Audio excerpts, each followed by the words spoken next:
Y ahora vamos a leer la palabra, la santa palabra del Señor. La palabra inspirada, infalible e inerrante de Dios, las Sagradas Escrituras. El capítulo 8 de Eclesiastés. Eclesiastés capítulo 8, vamos a leer todo el capítulo, desde el versículo 1 hasta el 17.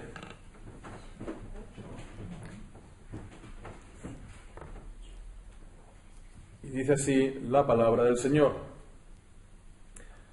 ¿Quién como el sabio? ¿Y quién como el que sabe la declaración de las cosas? La sabiduría del hombre ilumina su rostro, y la tosquedad de su semblante se mudará. Te aconsejo que guardes el mandamiento del Rey y la palabra del juramento de Dios.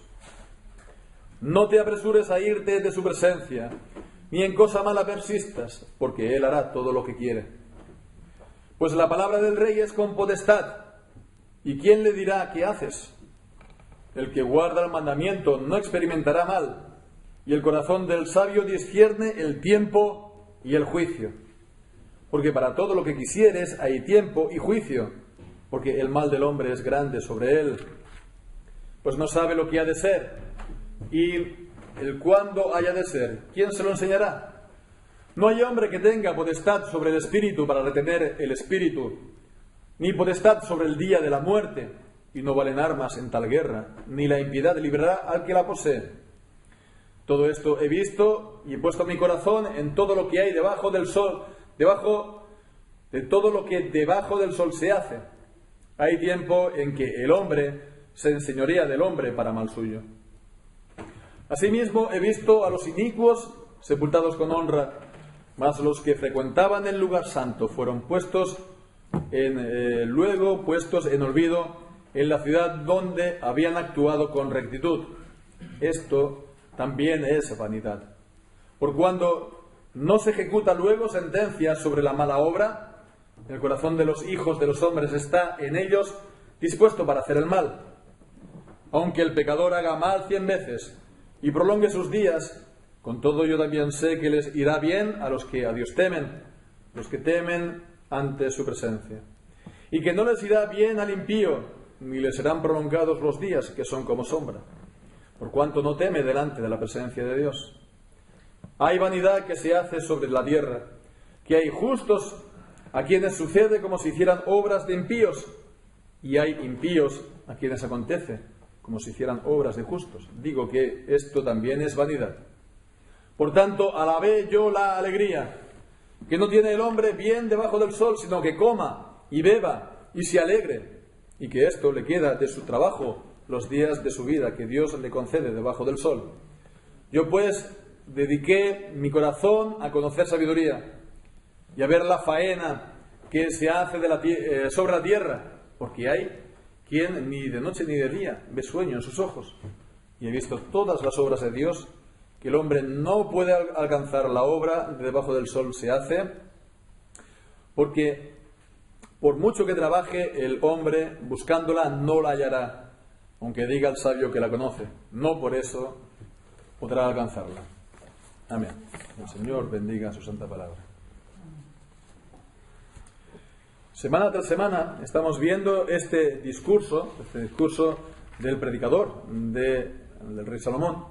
Este discurso que tenía como objetivo el instruir al pueblo en la verdadera sabiduría. Esta sabiduría que está fuera de nosotros, veíamos la semana anterior, que nos resulta a nosotros inaccesible e inalcanzable por nuestra naturaleza, por nuestras fuerzas o por nuestros recursos como hombre.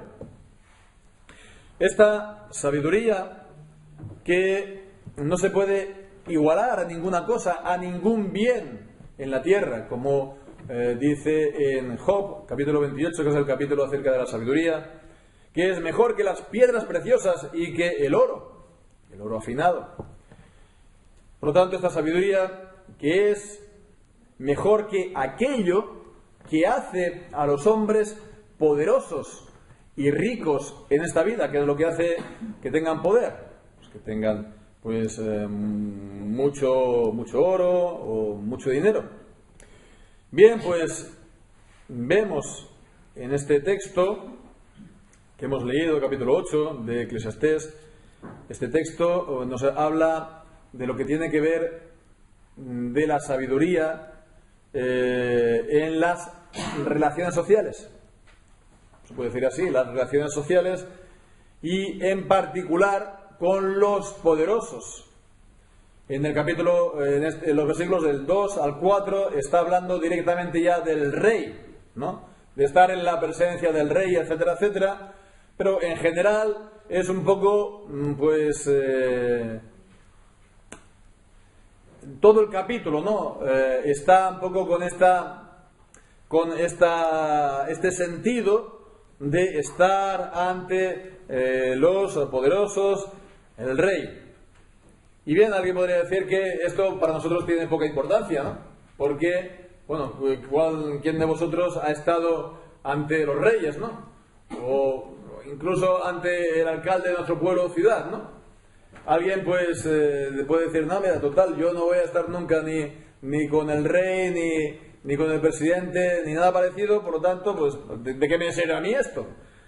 Bueno, pues seguramente ninguno de nosotros vayamos a estar en audiencia, ¿no? Recibidos al rey o al presidente, pero aquí la palabra de Dios nos da principios espirituales,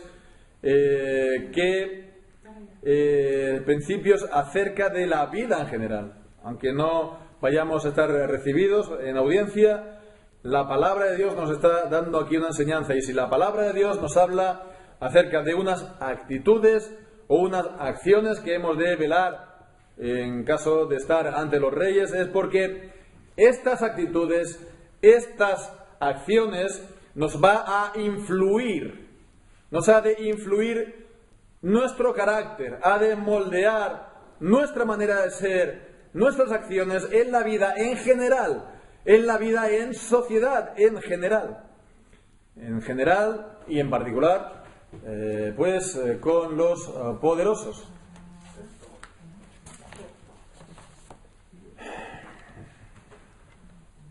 Bien, pues aquí el Eclesiastés comienza diciendo en el versículo 1: ¿quién como el sabio? ¿Quién como el que sabe la declaración de las cosas? Las cosas, podría ser también las palabras, literalmente, o podría ser también los asuntos, negocios, ¿no? ¿Quién como el sabio? ¿No? Está pues aquí diciendo pues lo destacado que es el sabio, ¿no? Lo importante que es el sabio. ¿Quién como él? ¿Quién como el que sabe la declaración de las cosas? Esta palabra que literalmente significa interpretación de las cosas. Por el contexto, las cosas está hablando del tiempo que le ha tocado vivir, el que sabe interpretar el tiempo en el que se vive, y eso es lo más difícil que hay para nosotros los hombres. Podemos ver en la historia y lo vemos claramente, pero estando aquí a tiempo real, cómo interpretar lo que estamos viviendo. Por ejemplo, hay un tiempo de gran abundancia, ¿no? Hay un tiempo, pues, como el que vivimos aquí en España, hará 15, 20 años. ¿Cómo interpretar eso? ¿Fue una bendición de Dios o fue realmente una maldición de Dios ese tiempo? O como estamos viendo en Jeremías, en los mensajes de la tarde. Aquellos que se fueron en el primer exilio, aquellos que eran, pues, como los higos malos, ¿verdad? Pues, ¿eran realmente malos o eran buenos? ¿Qué era realmente lo mejor? ¿Aquellos que fueron llevados al cautiverio o aquellos que se quedaron? O cuando pues vino Nabucodonosor pues, y derrota a Jerusalén repetidas veces, ¿qué hay que hacer? ¿Nos tenemos que someter a Nabucodonosor o hemos de ofrecer heroicamente resistencia? Bien, pues vemos quién como el sabio, quién como aquel que sabe la interpretación de los tiempos, la interpretación es decir, el significado en los planes de Dios. Bien, pues vemos que el sabio es aquel que alcanza este conocimiento que no está pues por nosotros por naturaleza, pero el Señor por su Espíritu le da sabiduría y puede llegar a tenerlo. El sabio tiene grandes beneficios y vemos estos beneficios en la segunda mitad de este versículo 1, que incluso le afecta el semblante, el rostro, la cara. Dice, la sabiduría del hombre ilumina su rostro, la tosquedad de su semblante se mudará. Es decir, que, bueno, pues aquel que es necio, pues anda en tinieblas y, bueno, incluso eso se refleja en su cara, en su mirada, en sus gestos, en sus rasgos, ¿no? Pues cuando te encuentras con alguien sabio, esto incluso se ve en su cara, en su expresión, en su mirada. Bien. Y ahora pues vemos lo que decíamos, esto que tiene que ver con el rey. Desde el versículo 2 al versículo 4 es lo que habla directamente del rey en este capítulo, en este pasaje. Dice, te aconsejo que guardes el mandamiento del rey y la palabra del juramento de Dios.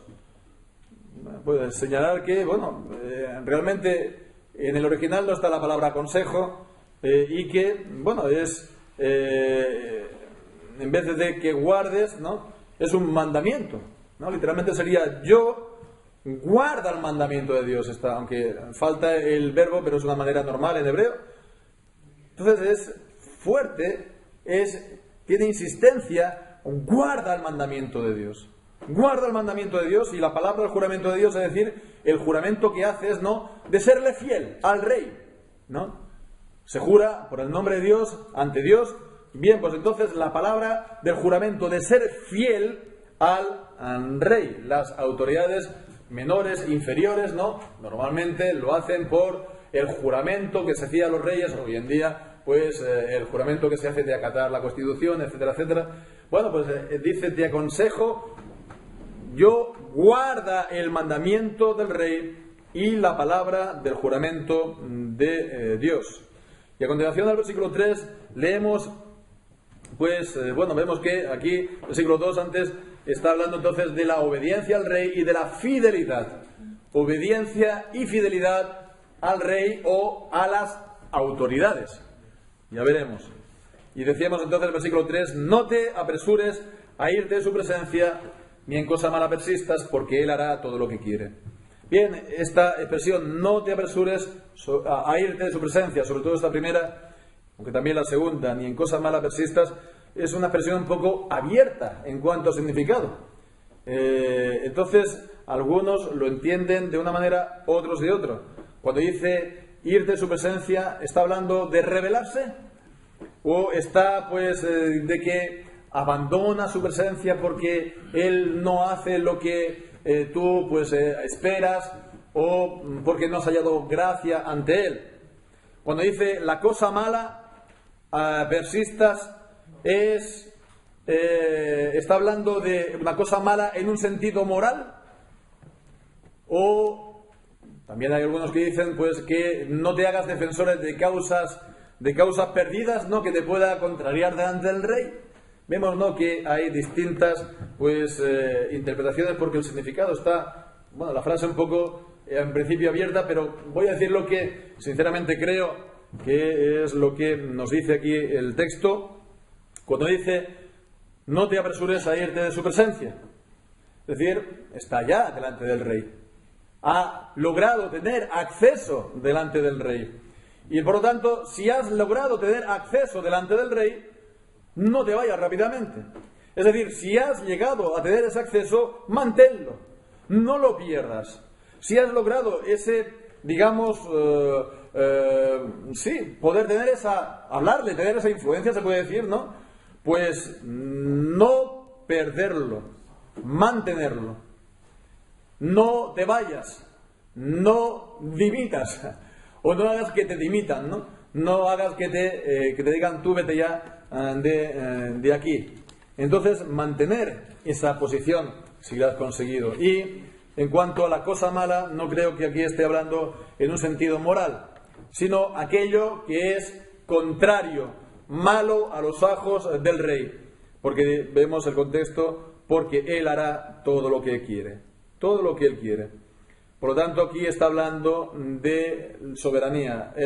Aquí tenemos una gran definición de lo que es ser soberano. Soberano es aquel que hace lo que quiere. Aquel que lo puede hacer, ¿no? Todo el mundo dice que lo hace, ¿no? Pero no hacemos lo que queremos, hacemos lo que podemos, ¿no? Pero el soberano es aquel que tiene el poder para hacer lo que quiere, para poner su voluntad por obra. Esto es ser soberano, la soberanía, ¿no? Y bien, pues vemos que el versículo 4 también insiste, va en el mismo sentido cuando dice, pues la palabra del rey es con potestad, es con autoridad. ¿Y quién le dirá, por lo tanto, qué haces? Si él es el que está arriba, nosotros no estamos por encima de él para poder decir, ¿tú qué estás haciendo? Porque entonces seríamos nosotros el soberano y no el rey. Bueno, pues fijémonos, aquí nos está hablando, nos está diciendo Salomón y la palabra de Dios en Eclesiastés acerca de la sumisión a las autoridades. La sumisión a las autoridades, que es también un deber de la palabra de Dios y enseñado también para los cristianos en el Nuevo Testamento, como leemos en Romanos capítulo 13, podemos leer allí unos versículos, Romanos capítulo 13, vemos lo que nos dice allí la palabra, a partir del versículo 1. Sométase, póngase debajo, sométase toda persona a las autoridades superiores, porque no hay autoridad sino de Dios, y las autoridades que hay por Dios han sido ordenadas. Así que el que se opone a la autoridad, a la ordenanza de Dios se resiste, y los que se resisten recibirán condenación para sí mismos. Porque los magistrados no están para infundir temor a las buenas obras, sino a las malas. ¿Quieres, pues, no temer a la autoridad? Haz lo bueno y tendrás alabanza de ella, porque es ministro de Dios para tu bien. Mas si hicieres lo malo, teme, porque no en vano lleva la espada, porque es ministro de Dios, vengador para ejecutar su ira al que hace lo malo.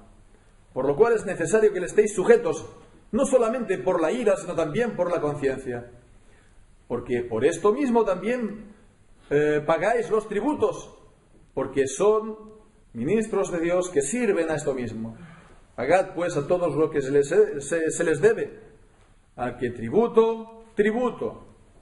Al que impuesto, impuesto. Al que temor, temor. Al que honra, honra. Vemos pues que aquí está hablando de la sumisión a las autoridades, que no tenemos que oponernos a ellas y que tenemos que llevar nuestra sumisión a aspectos prácticos como también pagar los tributos y los impuestos, ¿no? Y aquí pues tenemos la palabra de Dios realmente la causa por la cual hemos de pagar los impuestos, y también a esto alcanza la razón natural, la luz de la razón, de la inteligencia natural, ¿no? Con la palabra, sin la ayuda de la palabra de Dios, pero por supuesto es también lo que dice la palabra de Dios. La cuestión de los impuestos, ¿por qué lo hemos de pagar? Pues, hombre, nosotros en nuestras sociedades modernas, ¿no?, pagamos impuestos y tenemos a cambio unos beneficios, unos servicios, unas ayudas sociales, etcétera, etcétera, ¿no? Bueno, pues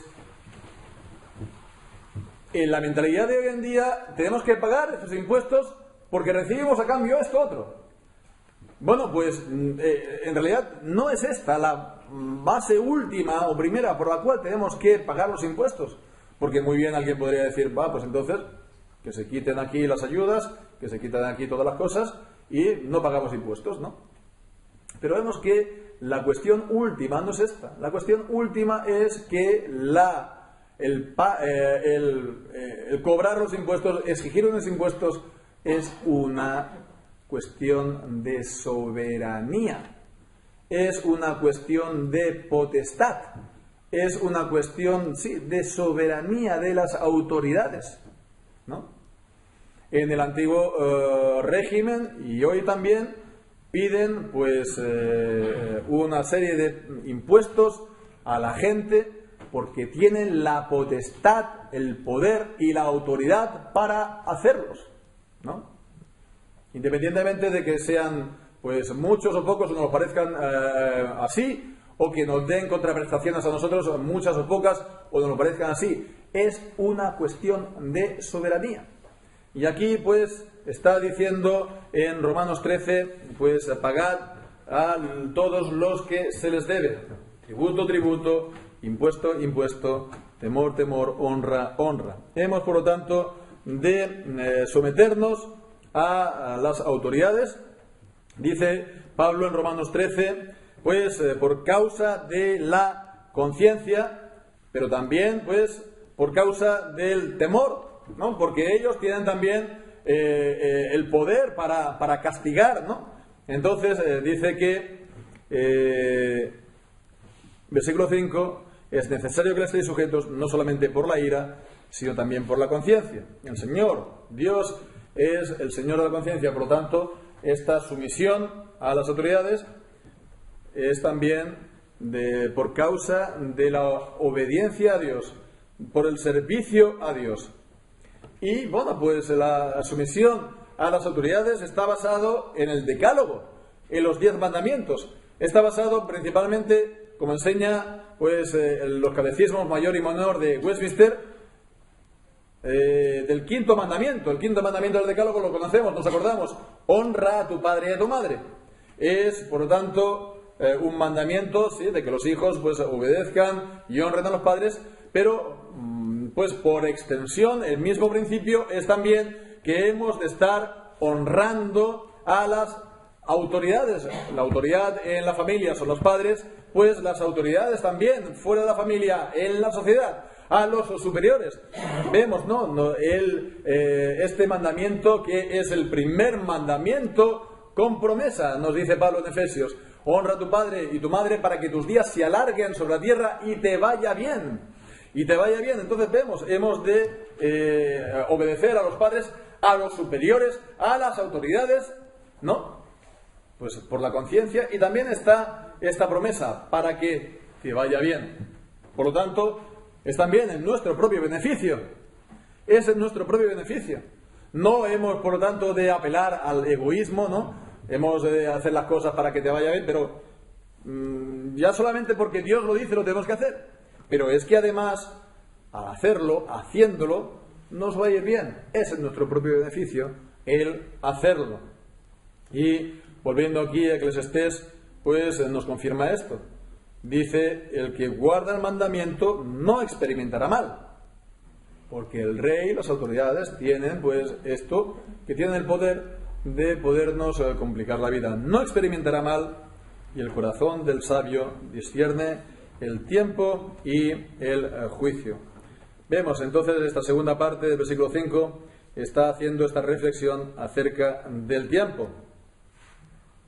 Y bien, pues ya hemos visto, ¿no? A lo largo de Eclesiastés se hace también mucha atención acerca del tiempo. El capítulo 3, ¿no? Hay tiempo para todo, que es lo que se quiere en la vida, hay tiempo para nacer, tiempo para morir, etcétera, etcétera. El tiempo indicado, el momento apropiado. Entonces vemos, ¿no? Cuando dice aquí: el corazón del sabio discierne el tiempo, entonces está discerniendo, intentando comprender cuál es el tiempo y el juicio, es decir, la manera también, pues, para, bueno, pues, el tiempo que se vive y cómo se tiene uno que comportar en él. Si, por ejemplo, es tiempo de dificultad, si es un tiempo también, a lo mejor, de opresión, ¿qué hay que hacer? ¿Qué hay que hacer? Vemos el versículo 6, dice: para todo lo que quisieres hay tiempo y juicio, porque el mal del hombre es grande sobre él. Sí, hay tiempo para todo lo que quisieres, pero hay que también tener en cuenta esto: el mal del hombre es grande en esta vida, porque vivimos una vida afectada pues por la caída, vivimos en la caída y no somos nosotros el que tiene el control de las cosas de la vida. Versículo 7 dice: pues no sabe lo que ha de ser y cuándo ha de ser. ¿Quién se lo enseñará? El hombre, por lo tanto, no es soberano. El hombre, por lo tanto, no tiene ese conocimiento, no tiene esa sabiduría, ese discernimiento. Y en el versículo 8 y 9 dice: no hay hombre que tenga potestad sobre el espíritu para retener el espíritu, está hablando por lo tanto de la muerte, ni potestad sobre el día de la muerte, no valen armas en tal guerra, no podemos hacer nada, estamos vendidos, la impiedad tampoco va a librar al que la posee, el malo, a fuerza de ser malo, no va a prolongar los días que el Señor le haya dado. Bien, todo esto he visto y he puesto en mi corazón en todo lo que se hace debajo del sol. Hay tiempo en que el hombre se enseñorea del hombre para mal suyo. Bien, pues entonces está hablando aquí de las injusticias, una vez más, de las opresiones en la sociedad. Bueno, pues todo esto nos está dando un poco el sentido, el ambiente, por así decirlo, de este capítulo. A lo que ya hemos visto, ¿y qué lecciones prácticas podemos sacar de lo que ya hemos leído? Bueno, pues vemos que el sabio es aquel que permanece sometido, obediente a las autoridades y es fiel a ellas. Y bueno, pues si alcanza a tener pues algún grado de influencia delante del rey, etcétera, bueno, pues trata de mantenerlo, no perderlo. Por lo tanto, es prudente en sus palabras, prudente en sus acciones. Y sobre todo, vemos, es paciente. Es paciente si le ha llegado, pues está viviendo un tiempo que no es aquello que él quiere alcanzar, aquello que él quiere hacer. Es paciente, puede esperar 5 años, o puede esperar 10 años, o 15 años, o 20 años. Puede esperar, si tiene buena salud y el Señor se la concede, 40 años, 50 años, para alcanzar, hacer lo que él desea o anhela, si es bueno delante del Señor, o si el Señor se agrada de ello. Es aquel que dice, bueno, todavía tal vez no ha llegado mi momento en la vida, ¿no? Pero, bueno, puede que no llegue, porque no soy yo el soberano, no depende de mí, está en las manos del soberano de Dios, pero mientras tanto, como vemos, ¿qué hace? Se pone lejos del peligro. Se pone lejos del peligro. Se pone lejos del peligro e intenta avanzar. Intenta, por lo tanto, pues avanzar y, bueno, pues de una manera discreta, como dice el proverbio, en el libro de Proverbios, el avisado ve el mal y se esconde, mientras que el insensato pasa adelante y recibe el daño. Lo contrario, los rebeldes contra las autoridades, los insumisos, los revolucionarios, los terroristas, los revolucionarios, etcétera, etcétera, de todo tipo, de toda condición, de todo lugar, de toda época. Bueno, pues, ¿qué ganan si les meten 20 años, 30 años, cadena perpetua, pena de muerte? ¿Qué ganan si acaban sus días en una cuneta o en una fosa común? ¿No? Así pues, vemos que detrás de estas actitudes, ¿no?, de la insumisión, de la rebeldía contra las autoridades, pues está también una actitud espiritual ante la vida, de aquel que piensa que es el revolucionario, de aquel que lo va a cambiar todo, de aquel que dice, es que yo tengo que explotar, ¿no? Es que mi momento ya ha llegado, como el que va a cambiar, ¿no? El liberador, el libertador, o pues el revolucionario, o el que sea, ¿no? Aquel que va a cambiar el mundo. Bueno, pues los sabios decir, no, el tiempo no está en mis manos, vamos a continuar y que el Señor pues lo vaya mostrando cada cosa a su momento. Bien, pues entonces vemos estos primeros versículos hasta el versículo 10, son muy prácticos, porque bueno, está lleno de instrucciones prácticas, mandamiento, haz esto, haz esto, haz esto. Bueno, a partir del versículo 10, pues no hay mandamientos, no hay consejos, pero sí que es una reflexión más general. Ya decíamos pues las otras semanas, el libro de Eclesiastés, hay partes que son partes prácticas con reflexiones y pues se pasa de lo uno a lo otro. Y bueno, pues entonces viene sección, estos versículos que habla, por tanto, de una reflexión acerca de la vida en sociedad y de las reflexiones, de las relaciones, ¿verdad? Hemos visto en el versículo 9, hay tiempo en el que el hombre se enseñorea del hombre para mal suyo. Y esta es la idea que domina y se prolonga en estos versículos. Entonces vemos, versículo 10, aparentes incongruencias, aparentes pues paradojas, ¿no? Enigmas de la vida. He visto a los inicuos sepultados con honra, más los que frecuentaban el lugar santo fueron puestos en el olvido, en la ciudad donde habían actuado con rectitud, y esto es vanidad. Hay santos, hay piadosos, hay justos y rectos que van a la muerte sin que haya venido su momento, y que van a la muerte y no son honrados. Sin embargo, hay impíos que son honrados e incluso pasan así a la historia. Y dice, pues, ¿cómo es esto posible? Y vemos el versículo 11, cuando no se ejecuta luego sentencia sobre la mala obra, el corazón de los hijos de los hombres está en ellos dispuesto para hacer el mal. Hasta cierto punto vemos el normal. Alguien pues ve esto y dice, bueno, ¿qué pasa? ¿Qué hemos de pensar entonces? ¿Dónde está el gobierno de Dios? ¿Dónde está el gobierno de un Dios justo? De un Dios que tiene la justicia como cimiento de su trono. Entonces, la gente está llevada a pensar, o inclinada, o como dice aquí, incitado a pensar, ¿no? Sí, dispuesto, el corazón de los hijos de los hombres está dispuesto para pensar el mal. Es decir, bueno, pues no sabemos nosotros qué, por así decirlo, espabilar. Hemos de sacar nosotros la castaña del fuego, hemos de tomar el asunto en nuestras manos, si Dios no actúa, hemos de poner nosotros de nuestra parte, porque si no, ¿quién lo va a hacer?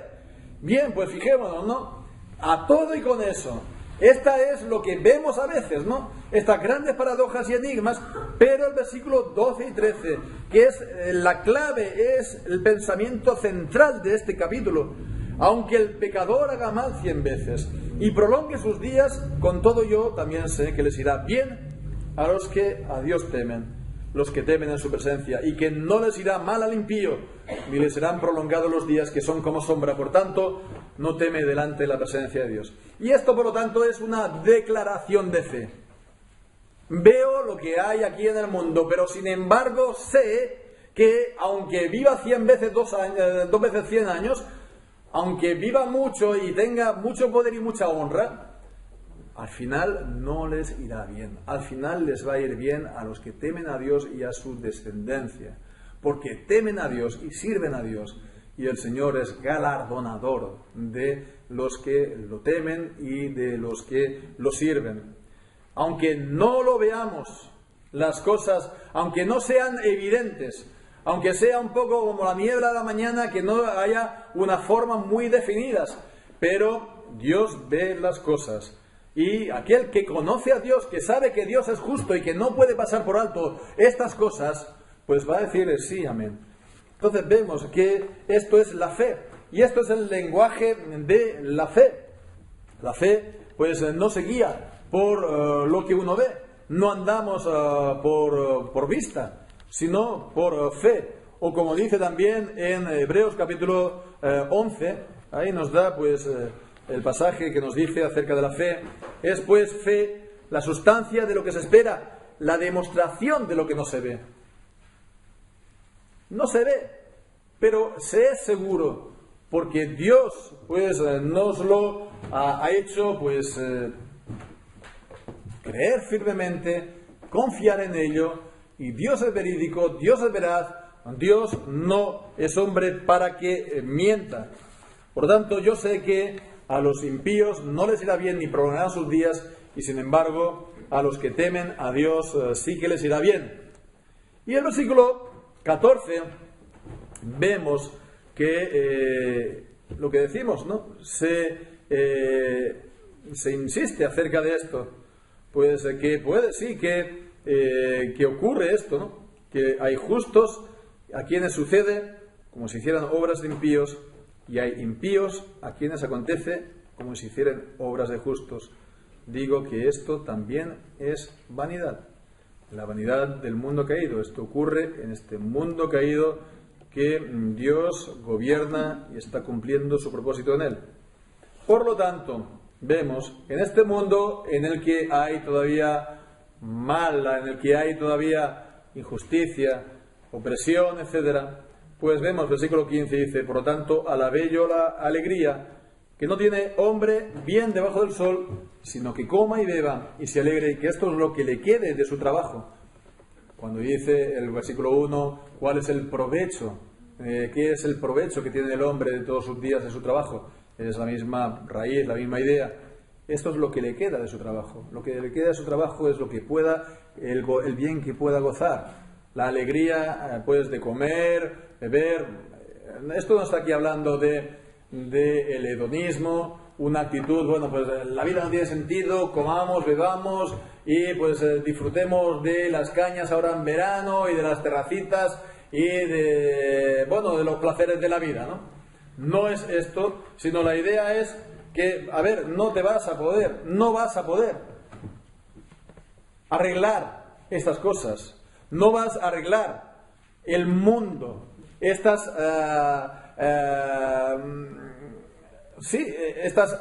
aparentes incongruencias del mundo, que los justos parece que le vaya mal y a los impíos que sean los que lleven las cosas adelante. No lo vas a poder cambiar porque esto es vanidad. El mundo está sujeto a vanidad por causa del pecado. Esto es la prueba de que el mundo es irregular. Está, por lo tanto, fuera de orden porque está rebelado contra Dios. Por lo tanto, no te preocupes, entre comillas, de cambiar el mundo porque no se va a poder hacer. Vas a cambiarlo a lo mejor, pero seguirán habiendo injusticias. Seguirá habiendo cosas que no llegamos a entender ni a explicar. Por lo tanto, trata simplemente de pasarlo bien, por así decirlo, con los tuyos, comer, beber y gozar del bien que Dios te da. Aspiraciones no tan altas, no tan estratosféricas, más bien del día a día, y de gozar de lo que el Señor nos da. Y versículo 16 y versículo 17, con esto ya acaba. Pues vemos que el versículo 16 está hablando de su acto de reflexión. Yo pues dediqué mi corazón a conocer sabiduría y ver la faena, el duro trabajo que se hace sobre la tierra, porque hay quien ni de día, ni de noche, ni de noche ni de día ve sueño en sus ojos. Y bien, pues vemos la conclusión. Y he visto todas las obras de Dios, que el hombre no puede alcanzar la obra que debajo del sol se hace. Por mucho que trabaje el hombre buscándola, no la hallará. Aunque diga el sabio que la conoce, no por eso podrá alcanzarlo. ¿Qué nos viene a decir aquí? Nos viene a decir aquí Eclesiastés: Dios es soberano y Dios es sabio. Dios es soberano y Dios es sabio. De la misma manera que al rey, en los versículos iniciales, nadie le puede decir: ¿qué haces? Pues al Rey de Reyes, al Señor de Señores, ¿quién le va a decir qué haces? ¿Quién le va a enseñar al Señor? ¿Quién le va a instruir acerca de la mejor manera de hacer las cosas? Acerca de la mejor manera para que vengan un tiempo u otro tiempo, tiempo y juicio. Y el Señor pues tiene un plan y un propósito en este mundo caído en rebeldía, contra Dios, y que además pues esto se manifiesta en la injusticia entre los hombres de la relación de los hombres con los hombres en la sociedad. Así, por lo tanto, Él gobierna este tiempo, Él gobierna este mundo caído y tiene este propósito, y vemos estas paradojas, vemos estas incongruencias que no entendemos, pero Dios conoce el porqué. Dios sabe para qué se alza este inicuo. Dios sabe que será para este tiempo y no más. Es el tiempo del inicuo, pero no hay mal que 100 años dure. El Señor pues enviará a su debido tiempo, pues lo que hemos leído en el versículo 8. Él no tendrá potestad sobre su espíritu en el día de la muerte. Ya puede enviar ahí la Guardia Revolucionaria o a los quintos de la Legión. No lo va a poder librar del día de la muerte. Él pasará y con él lo que él hizo. Dios, por lo tanto, tiene este control soberano y los creyentes, por lo tanto, hemos de confiar en Él. Partiendo, por lo tanto, de esta verdad que hemos leído en versículos 12 y 13. Dios no es injusto. Dios no es injusto. Aunque no lo veamos al tiempo presente, Dios hará justicia. El juicio y la justicia son el cimiento de su trono. Y Dios es imposible que Él pervierta el derecho. Y si no lo hace ahora, para eso Él ha determinado un día en el que Él va a juzgar todas las acciones y las obras de los hombres y dará el merecido a todos y cada uno de los hombres según la obra que ellos hayan hecho. Por eso la necesidad del día del juicio y la sentencia de ese día será para siempre e irrevocable. Por lo tanto, vemos que esto es algo que nos conviene a todos. Debemos tomarlo pues a pecho de manera personal. Todos, nosotros creo yo, sin excepción, pues tiene esa impresión, ¿no?, de que nuestro momento en la vida todavía no ha llegado. Es decir, que merecemos más de la vida. Merecemos más de la vida por lo que sea, por lo bueno que somos, lo bueno que hemos hecho, nuestras buenas capacidades, nuestras buenas acciones. Mira cuánto yo he hecho a esto y mira cómo me lo devuelven. Mira cómo me lo agradecen. Bueno, pues fijémonos, ¿no? Otros se portan mal y fíjate que bien les va. Unos después trata a la gente a patadas y todo el mundo está con él. Bueno, pues fijémonos, todos tenemos esta manera de ver las cosas. Por lo tanto, pues no hemos de caer en el desánimo ni en la tentación de decir, no, hay que hacer como ellos. Pablo nos dice, no nos cansemos de hacer el bien. No nos cansemos de hacer el bien, aunque si no veamos ahora el fruto. No veamos el fruto de ello. No dejemos de servir al Señor. No dejemos el temor de Dios que nos guíe y que nos controle y que también nos frene el temor de Dios, ¿no?, para hacer pues como la gente hace. Y tengamos confianza en su propósito. Él es soberano, pero Él es sabio y Él es justo. Y llegará un día en el que la recompensa será plena. Queremos ver entonces un ejemplo perfecto a todo esto. ¿Quién lo puso en práctica todo esto? Miremos a Jesucristo, quien se humilló a sí mismo. Quien Él, siendo en la forma de Dios, pues nació hombre bajo la ley y cumplió la ley. Y Él nació en un pesebre, en un establo, siendo el Rey de Reyes, el Señor de Señores, el Rey del universo. Y Él pues no tenía dónde recostar la cabeza. Y Él fue el rechazado, el menospreciado, el varón de dolores. Y al final murió la muerte de cruz. Se humilló hasta la muerte y muerte de cruz. Él se sometió a las autoridades. Cuando era niño se sometió a sus padres, pero después cuando fue mayor se sometió también a autoridades impías y paganas que fueron los que al final lo condenaron. Él no se rebeló. Él pudo haber lanzado al pueblo contra estas autoridades impías. Él podía haber llamado 12 legiones de ángeles y no lo hizo. Él no abrió su boca. Y él pues fue contado como oveja de matadero. Pero vemos que el Señor lo exaltó hasta lo sumo, por cuanto era imposible que él se quedase en la tumba. Y él pues resucitado, pues ha sido ascendido en los cielos, está sentado a la diestra de la majestad en las alturas. Él gobierna, el Señor Jesucristo, todas las cosas con la palabra de su poder, es decir, Él ejerce el gobierno del universo, el Señor Jesucristo. Él es el Rey de Reyes, el Señor de Señores, el que quita reyes, el que los pone. En este tiempo presente, Él es el que está guiando su propósito en las naciones, aunque vemos también los problemas de las naciones, ¿no? Y bien, pues todas las cosas, Él cumple el propósito del Padre como el Rey mediador. Así, por lo tanto, nosotros, si está en la voluntad de Dios de ser contados como ovejas de matadero, pues esto es andar en los pasos de Jesucristo. Pero recordemos que en todas estas cosas somos más que vencedores por medio de aquel que nos amó. Más que vencedores. Más que vencedores.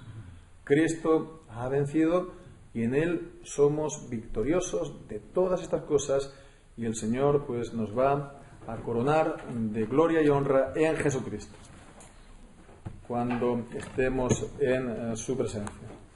Pues que el Señor nos bendiga, nos guarde y nos ayude en nuestra vida en este mundo. Así sea. Amén. Oramos.